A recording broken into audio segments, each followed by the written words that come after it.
Steve, this really has become the norm for so many businesses across St. Louis, closed and boarded up like this Target in Southampton. A lot of them worried about violence we've seen in other parts of the city happening here. Well, tonight, one man believes there is a path to better days.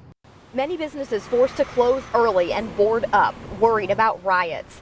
This Clarkson Eye Care in Tower Grove decided to stay open, hoping the boards won't keep customers away. I don't blame businesses for taking the precautions that they're taking, versus not trying to get, a few $1,000s in additional revenue and losing possibly tens of thousands of dollars due to damage from the actions of the few. Those actions creating even more friction in our community. We, actually as people of faith, believe that the Lord can use these for good, and in our case, perhaps turn the corner on some of these issues in a way that the region finally does actually confront the inequities that we have across our region. Dave Gustafson founded St. Louis Reconciliation Network in 2012. In September, his nonprofit is hosting the 4th annual Race for Reconciliation 5K in Tower Grove Park. It's a place for folks to gather and celebrate the people who have been doing the hard work of racial reconciliation here in the St. Louis area. He says the key is keeping the conversation going long after the race ends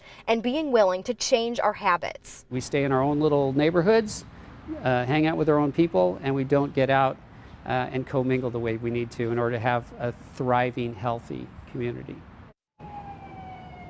So far, at least in this neighborhood in Southampton, we really have not seen any violence, any protesters like we saw last night with the riot in downtown St. Louis. What we have seen is a lot of this. We've seen a number of police officers patrolling the areas. Of course, this one has its sirens on, but also we're seeing a number of security vehicles driving around these parking lots, checking in case that riot does show up here. Live in South City, Kim St. Ange, News 4.